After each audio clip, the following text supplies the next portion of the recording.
Hi, everybody. This is your old pal, Uncle Hondo, the Las Vegas Raiders beat writer for Sports Illustrated and the host of the Las Vegas Raiders Insider Podcast, joined by this guy who looks like he's standing over like Gargamel over a pot of boiling water. Matt Hladek, he's at his parents' today, so give him a break. But the lighting is not the best, but he's still the old Matt. Now, we could have put the light above his head on, but then the glare of that bald head would make everybody think we were seeing an eclipse again, Matt. It would, and at least this way, it looks a little bit like I'm summoning, some spirits or something. But trust me, it is better than if I had the overhead light on. So next week we should be back from my kitchen, so that'll be a little back to status quo. So, Matt, I'm sure you saw Thursday's podcast with Michael France, but I wanted to talk to you about it. We broke down all 32 teams, how many first round picks they've had in the last 10 years, how many top 10. And the thing that stood out was the bottom 11 teams, meaning they had only one or zero top 10 picks, all contenders. And we really talked about the science of the NFL draft and how you cannot take risks in the first round. And consistently, the best teams, I'll just read these teams to you: Green Bay, Pittsburgh, Kansas City, New Orleans, Miami, Houston, Baltimore, the Rams, New England, Seattle, and Philly. They don't take risks. They don't go out and do those things that put their franchise. They win their first rounders. They avoid shiny objects that could hit. For the girl next door, you know this is what you're going to get. And your thoughts on that? And I mean, I think it put it right into perspective. Yeah, I think a lot of it is those teams are a lot of them have found their quarterbacks, which always helps.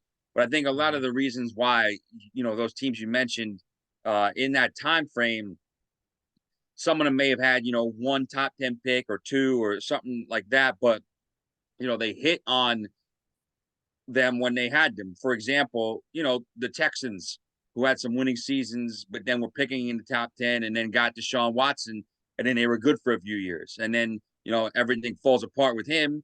They have a couple of down seasons, but they hit on the number 2 pick with CJ Stroud, and now they're back up to being one of the better teams in the AFC. So you have to hit on quarterbacks if you're going to take them early.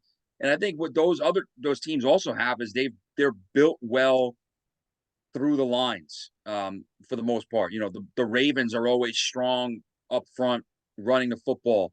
The Eagles forever have been built well on the offensive and defensive lines. I'm trying to think of some of the other teams you name. Seattle, always built well, up front and consistent. So the teams it's not a surprise that the teams that are always contending seem to, even with the parity in the NFL, there is a definite pattern to those teams being up there. And then you have your teams who are constantly picking, in the top 10. And I'm just thinking off the top of my head, if you have the list in front of you, I'll give it to you. Jacksonville, So listen to this Cleveland, one. the Giants, the Jets. The Giants and the Jets have each had 12 first round picks in the last 10 years and 8 top 10s each. And guess what? To quote the guy, Rob Schneider from the Waterboy, you still suck. These Jacksonville, teams, 7 top 10s, 12 first rounders. Chicago, 6 top 10s, 8 first rounders. Atlanta, 5 top 10, 10 first rounders. Arizona, 5 top 10s, 10 first rounders. Carolina, 5 top 10s, 9 first rounders. Cleveland, 5 top 10s, 9 first rounders. The only 2 teams that are in that group are ones that have made changes and are growing. That's San Francisco with 5 and 9 and Detroit with 5 and 10.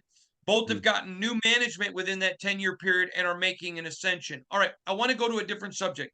Same subject, but a different question. I had an NFL executive tell me that you look at, and I thought this was brilliant. When you look at players, the best ability is availability. But he says when you look at coaches, management, and ownership, the best ability is stability. And when you look, it looks like Detroit finally has some stability. San Francisco with John Lynch, and you know, of course, their coach too have stability. Raiders, no stability. They've been all over the place for years. Nothing is stable. I think that this report, and I really give a lot of credit to our Michael France, really just demonstrated a lot about how valuable the first round pick is and stability. Without a doubt, you need your front office and coaching staff, um, especially from GM, to be competent, and you need that stability to be there for multiple years. Because if you're constantly changing head coaches and you're changing general managers, it becomes a mess. I mean, that's what has happened in New York the last decade. The Jets are constantly they've had multiple general managers, but they're constantly changing head coaches. The Giants have, since Tom Coughlin got let go, constantly changing head coaches. So if you can't hit on those important positions, Mm-hmm. it almost doesn't matter who your draft picks are, because your philosophy or your vision is constantly changing, because you don't have the same people in lockstep saying, all right, this is what we need for our roster. This is how we want to build. That's the most important thing in the NFL in terms of building a roster. Quarterback play is always going to reign supreme. That's the quickest way to raise your ceiling and be among the elite teams. But if you have a well-run, sound organization, your floor is going to be pretty high, and you're not going to bottom out. You'll always be in the mix and be a solid franchise. I mean, look at the Raiders. So I've covered them 5 years. Okay. So in that 5 years, they've had 4 coaches, 3 general managers, and all of them do things differently.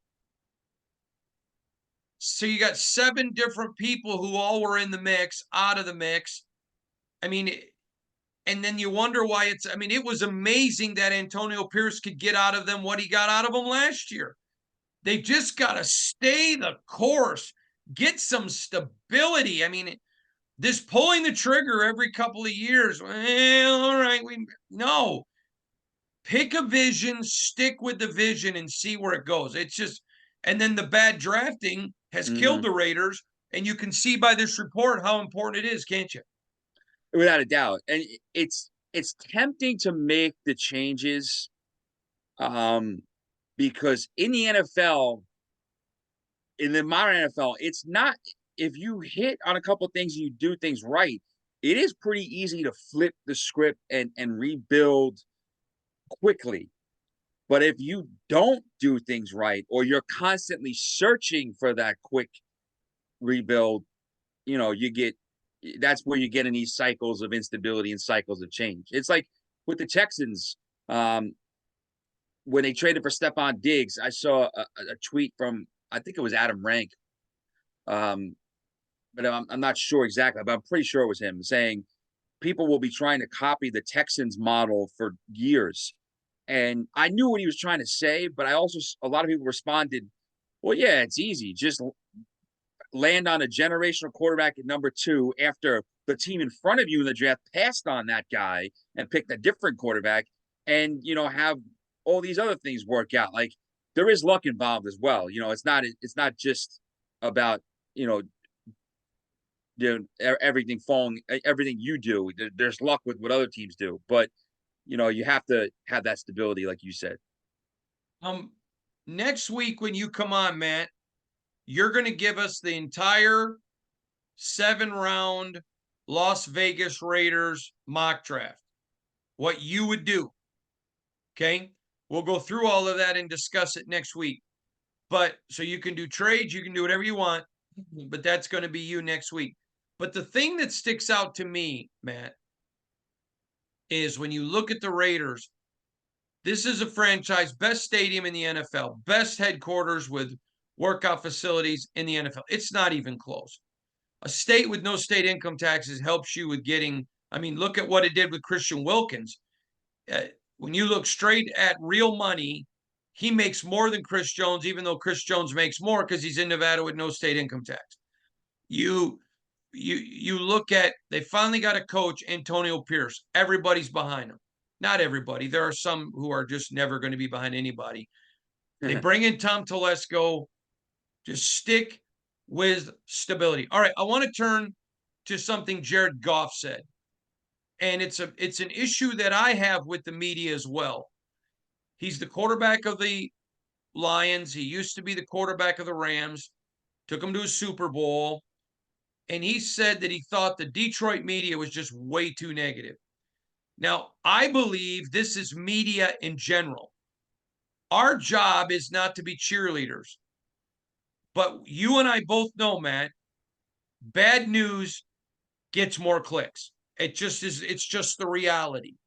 I remember when I got into this business, I was told by someone who I very respect that said, Carpenter, if you're going to make it, you know a lot of people, you're personable, you get good information, but you're going to have to be more negative because people aren't looking for that right down the middle of the road stuff. And they don't want, and I'm not a cheerleader. He goes, you're not a cheerleader, but they're not looking for the objectivity you offer. And I thought, man, are you kidding me? I think media in general is just so negative, sports world and everywhere else. Our job's not to be writing for the click. Our job's to be providing the information and then letting people chew. And then with me, at least it happened over many, many decades. I guess I've got an audience that trusts me. Okay, I may not be the clickbait guy, but they trust me. I can't argue with what Jared said. Can you? I think that I think about this often. I think one of the issues that you get sometimes it could be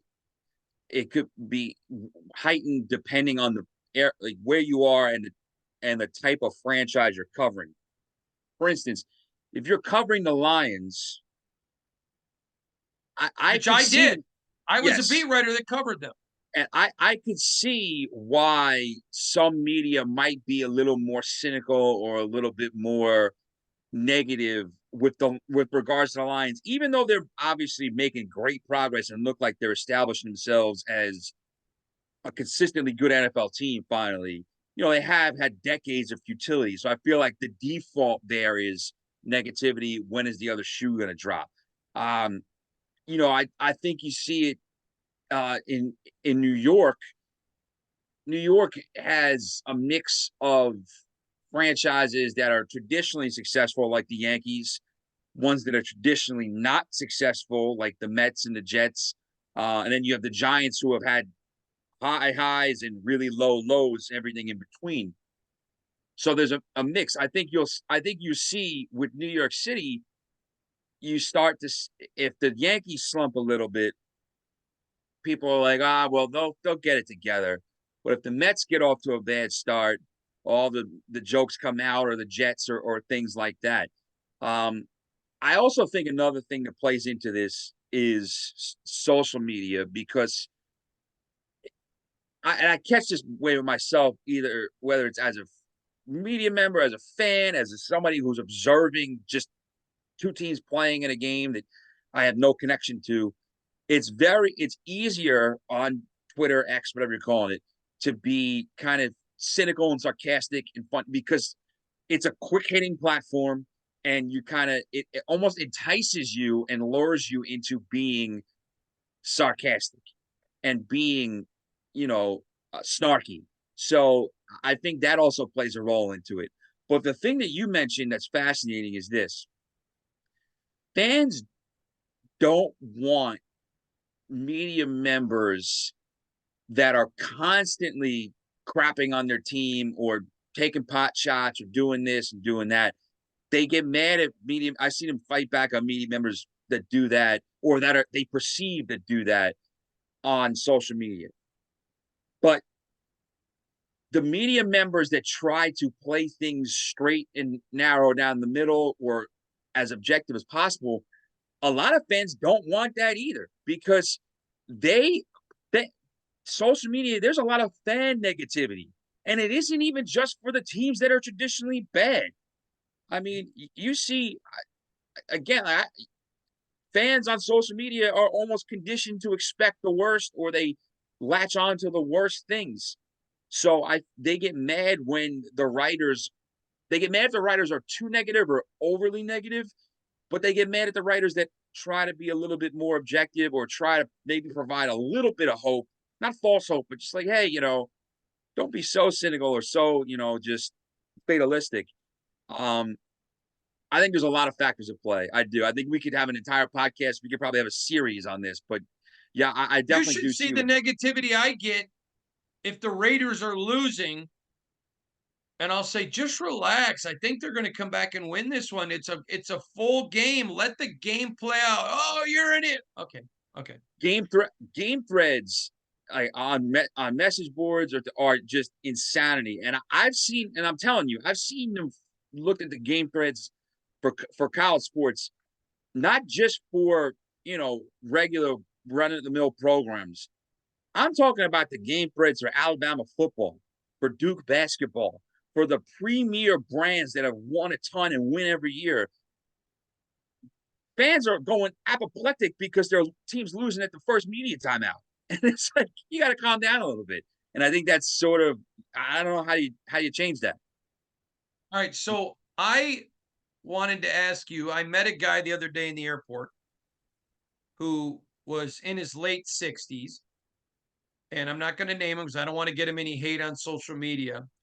Told me how much he enjoyed watching the podcast every day and reading the articles. And I said to him, hey, what's your social media? I'll follow you. He goes, I got rid of it. He goes, my wife literally said to me, babe, if you're going to stay on social media, it changes you. Mm-hmm. And I don't want you to be a Raider fan anymore because it just makes you angry. It makes you mad. And she goes, news makes you angry and mad. That isn't from your political. And he said he got rid of social media. He goes, I turn on YouTube, I watch you, I read your articles, I watch the game. He goes, but I got rid of social media. He goes, and man, my life is so much better. It is a phenomenon that at no time in American history have we been more connected than we are now, but at no time in American in history have we communicated less. I think that I've thought about this the other day because there was a story out here about the wife of Francisco Lindor from the New York Mets getting hate messages and death threats because her husband got off to a really slow start to the season.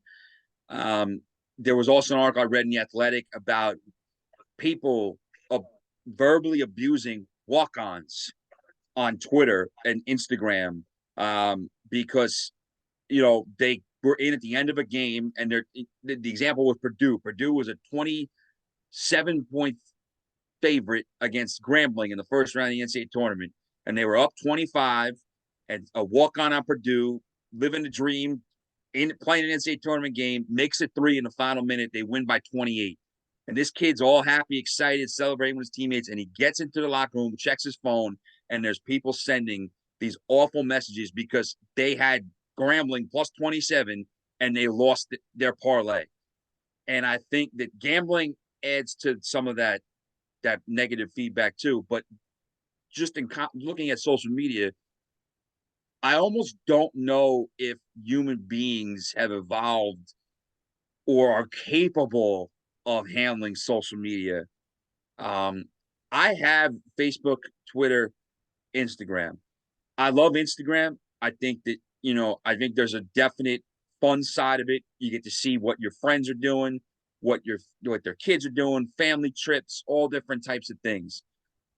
Twitter, if there was no, that's how we exist. Like we get so much information from Twitter, so much of our coverage and what we blog and write about. The spun is steered off of news that breaks on Twitter or stories on Twitter. But there's so much negativity there and there's so much toxicity. And I think what it is contributes to it is the immediacy of it. If you're watching a game and, if you were watching a game 40 years ago and your team was playing and you were getting angry and annoyed and whatever, you had to either complain to, your spouse or your kids or people you were with, or you had to call on a house phone, landline, call your buddy or your siblings or whoever and complain. Now you could just fire off nasty, snarky things on Twitter in the moment.